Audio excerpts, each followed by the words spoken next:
So, I'm reading Matthew 4 right now, and it's where Jesus is being tempted. And Satan wants him to fall like he did. He's telling him to bow down to him. He's telling him to jump off a cliff. The angels will save you. So he wants him to go down, to bow down, He wants him to fall.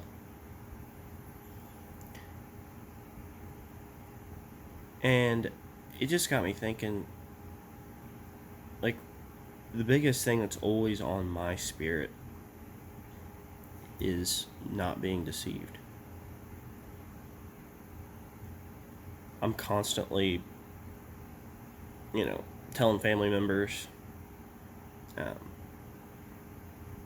I'm, as of lately, just making videos all the time, exposing stuff, with this world. And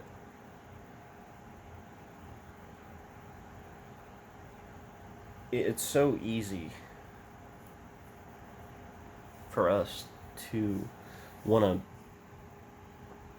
fit in. It doesn't matter if you're 20 or 80 years old. When it comes to politics or sports or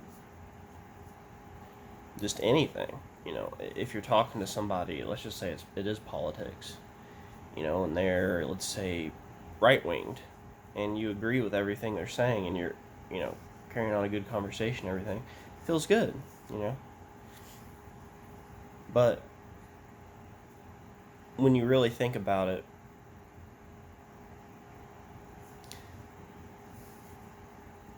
what this world pushes more than anything is politics. And I'm not saying you're going to hell if you... Obviously not. You're not going to hell if you talk about politics, but I just mean,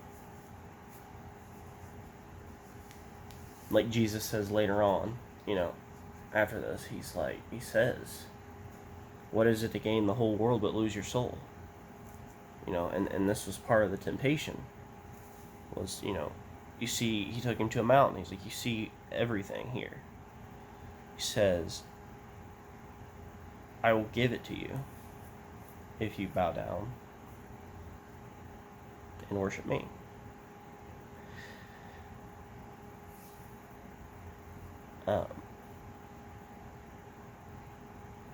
These men,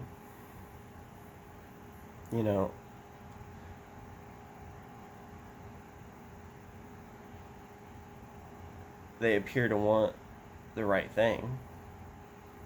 They appear to give the idea that they want the best for your family.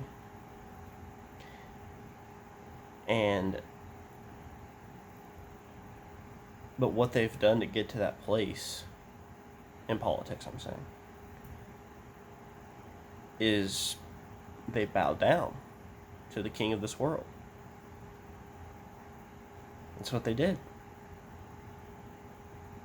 They inherited their countries, and they have bosses too. It's not,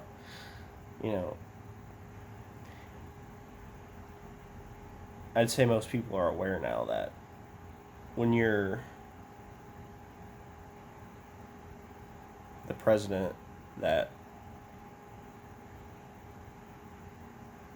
you're not the most powerful man in the world, like everybody used to think. That should be pretty obvious at this point. But it's always been like that.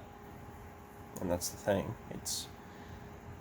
We're just at the point to where everything that was written in this book has to come true. And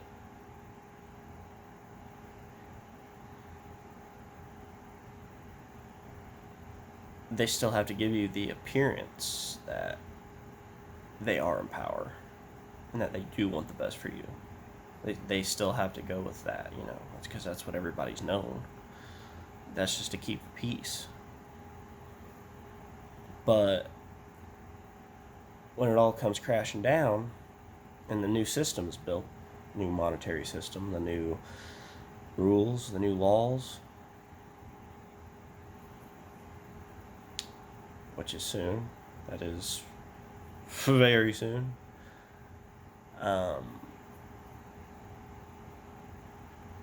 then people should realize that they were wrong all their life for trusting their leaders. You know, God didn't want to give Israel a king. He wanted to be their king. I think it's in Samuel. Might be wrong on that. Don't quote me. But they wanted a king like the rest of the world, and so I think it was it Samuel that he gave him, that God gave him. Whoever it was, they did a terrible job. Terrible. And it didn't bode well for Israel. And that's how it's always been. All the other nations were pagan nations. And Israel wanted to be like the pagan nations. They wanted to go back into Egypt. God gave them what they wanted. He gave them what they asked for. That's what he did. And it didn't work out well. At all.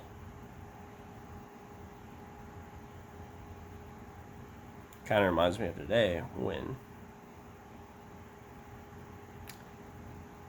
people want to make America great again, you know, and you put all your trust in a man.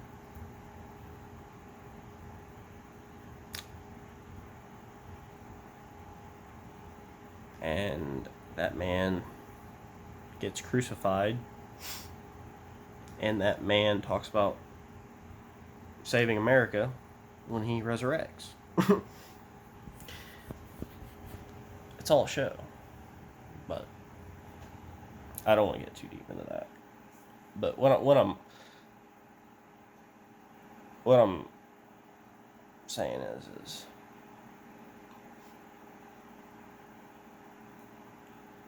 we're to the point to where you have to be so set apart because all the information is out there.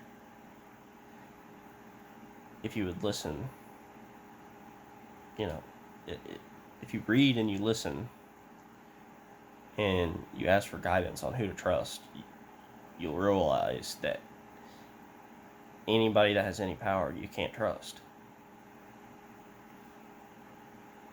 You can't. They got their power from the God of this world.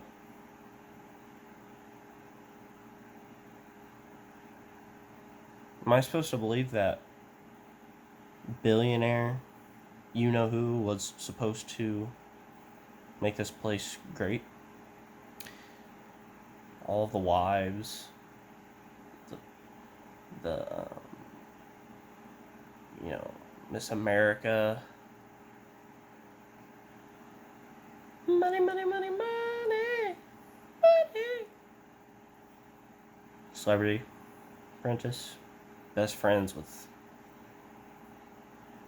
the most sickening human beings that have lived ever, you know? Like, I'm supposed to believe this guy's a Christian sent by God. No, God has used him, no doubt about it. God is going to use the Antichrist. If it isn't Mr. Money, Mr. Moneybags, if it isn't him, whoever it is, God is going to use for his purpose to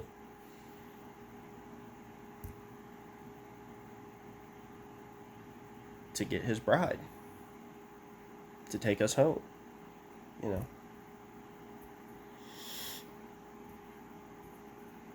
But does that mean we should like the Antichrist? No. But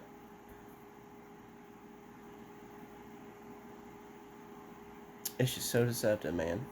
And that's what I'm trying to get at. That's what I'm always trying to get at, is just don't trust anyone unless they are speaking the absolute truth. Don't even put your effort into agreeing with someone. Like, don't even, I guess that wouldn't be effort. That would just be kind of like giving in.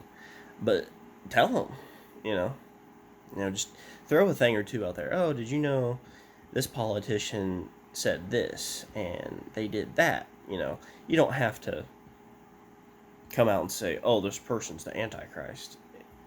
It's just little things here and there, And you might be in a room of people that think you're crazy, like, oh, but he did this and that, and he tried so hard. Big picture,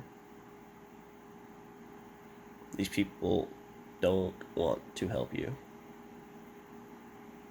The beast in Revelation has one mind and one goal.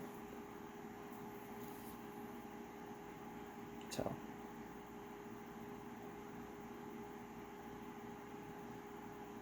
and we're seeing that goal being fulfilled right in front of our eyes. So, yeah. Be not deceived.